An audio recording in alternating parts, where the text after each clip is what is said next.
ایک بہت بڑے بزرگ گزرے، حضرت شاہ عبد القدوس گنگوہی کہہ دو رحمۃ اللہ علیہ۔ بہت ان کا فیض تھا، ہزاروں ان کے مہمان ہوتے تھے، دیگیں پکتی تھی، کھانے پکتے تھے، اجلاس ہوتے تھے، واضح ہوتی تھی، ذکر ہوتا تھا، بہت ہی فیض تھا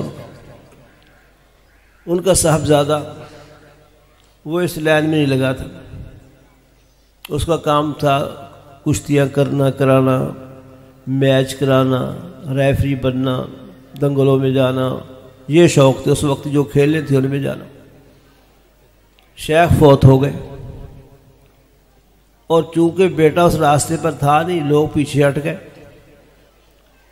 ایک دن بیٹا کچھ عرصے کے بعد اپنے دنگل وغیرہ سے کھیلوں سے فارغ ہو کے واپس آیا گھر میں، تو اپنی امی جان سے کہتا ہے، امی جان ہمارے گھر میں بڑی رونق تھی، دیگیں پکتی تھی، مہمان ہوتے تھے، لوگ بڑے آتے تھے، ذکر ہوتا تھا، سبھی کچھ ختم ہو گیا، وہ رونقیں بہاریں کہاں چلی گئی؟ والدہ نے کہا بیٹے تم نے اپنے باپ کا راستہ اختیار نہیں کیا، اس لیے وہ ختم ہو گئی۔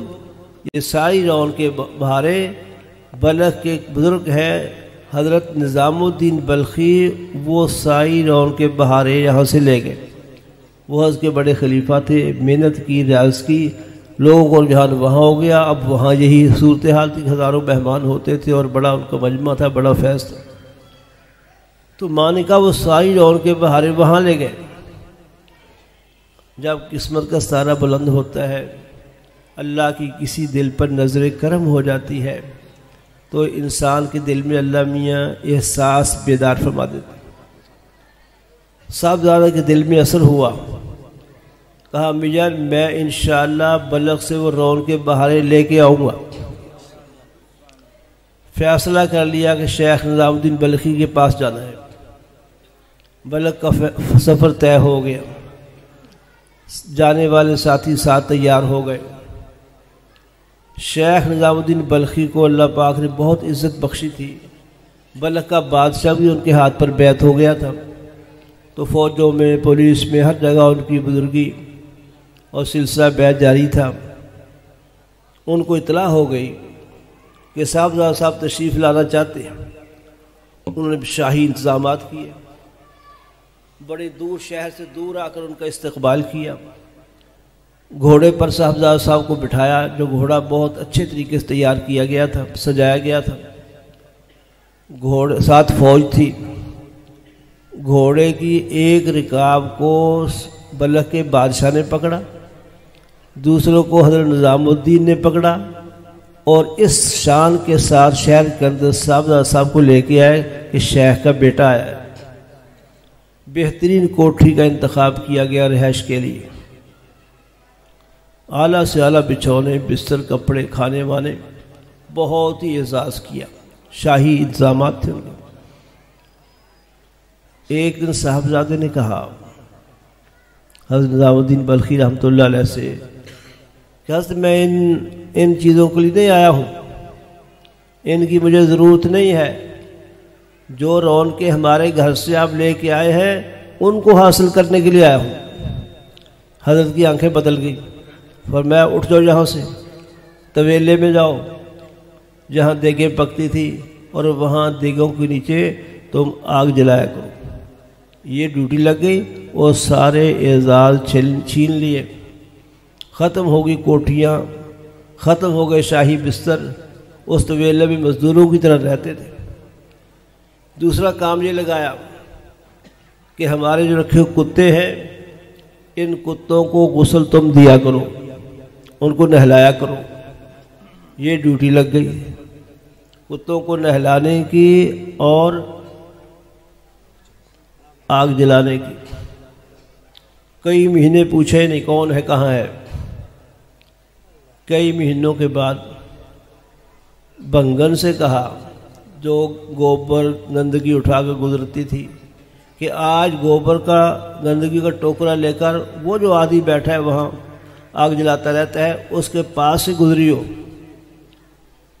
وہ بنگن اس کے پاس سے گزری تو بڑی تیز غضبناک نگاہوں سے دیکھا، بدبو آئی، صاحب زیادہ تھا اور ساتھ بولا ہوتا گنگو، یعنی میرا شہر ہوتا تو میں پوچھ لیتا۔ اس مائی نے آ کے حضرت کو بتایا، حضرت نے پوچھا، کہا جی یوں مجھے کہا ہے بڑے غصے کے ساتھ۔ فرمایا اب یہ صاحبزادگی خناس اس کے دماغ میں موجود ہے۔ کئی مہینے پھر چھوڑے رکھا، جو کچھ بتانا تھا اس کو بتایا۔ پھر کئی مہینوں بھنگن سے کہا کہ اب گزرو اور تھوڑی سی گندگی اس کو اوپر گر جائے۔ بہانے سے بھنگن نے تھوڑی سی گندگی گرا دی۔ آپ بھی بڑے غصے سے دیکھا لیکن بولا نہیں۔ بھنگن نے آ کے بتایا، فرمایا شکر ہے صاحبزادہ روح بصیحت ہے۔ کچھ مہینوں کے بعد پھر فرمایا آپ جو گندگی لے کو گزرو گی تو گندگی اس کے ساری گندگی اس کو اوپر گرانی۔ وہ بھنگن قریب سے گزرنے لگی، خود ہی ٹھڈا سا کھایا اور سارا ٹوکرا صاحب کو اوپر پھینک دی۔ اب کیفیت یہ تھی کہ ٹوکرا سیدھا کیا، گندگی اٹھائی، اپنے ہاتھوں سے ٹوکرے کو گندگی سے بھرا اور ساتھ ساتھ روتے جا رہے ہیں۔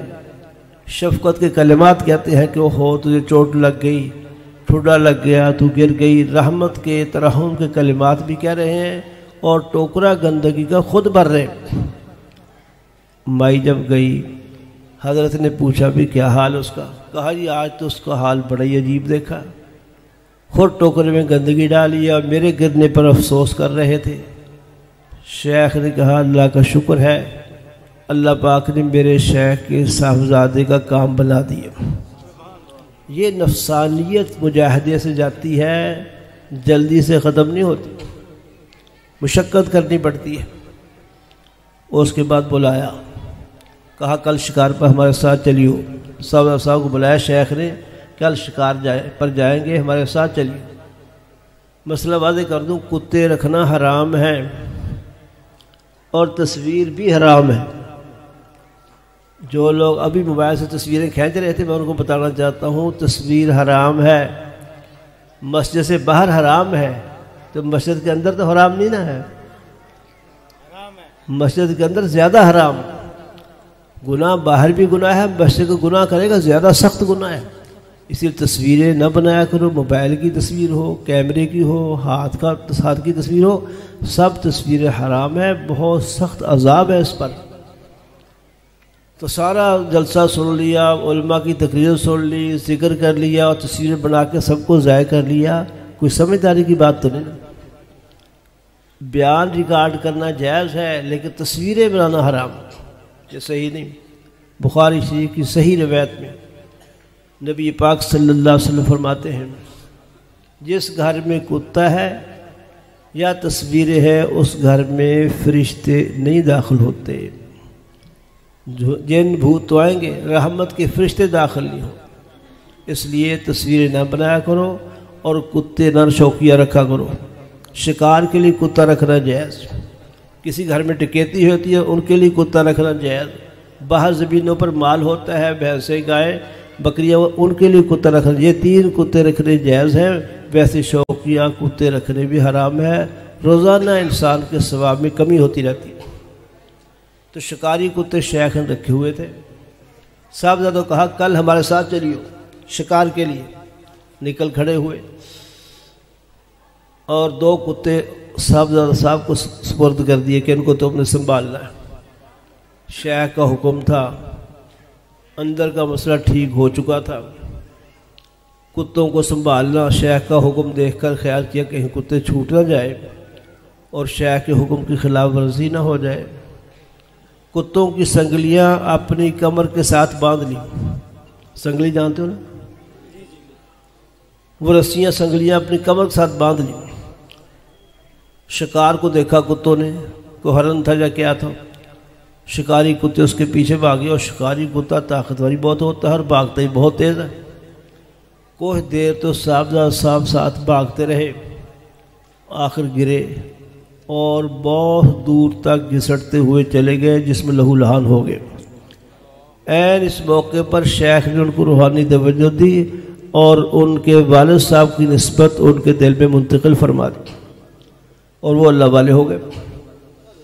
اسی رات اس صاحبزادہ کے والد صاحب شاہ عبد القدوس گنگوہی رحمۃ اللہ علیہ وہ حضرت نظام الدین بلخی کے خواب میں آئے، فرمایا مجھے خوشی بہت ہوئی، تم نے میرے بیٹے کا خیال کیا اور ان میں نسبت منتقل کر دی، لیکن میں نے یہ کام کرتے ہوئے تمہیں ایسی تکلیف نہیں دی تھی، پدری شفقت و بحال دیتی ہے۔ تو میرا عرض کرنے کا مقصد ہے صرف رسماً بیعت ہونا کافی نہیں، بیعت ہونے کے بعد کچھ کرنا چاہیے، اور مجاہدہ نہیں، کم از کم یہ ضروری ہے کہ جو سبق ذکر دیا گیا ہے، ہدایت دی گئی ہے، نفل بتایا گیا ہے، اس کا کبھی ناغہ نہ ہو۔ اللہ پاک مجھے بھی آپ کو بھی توفیق نصیب فرمائے۔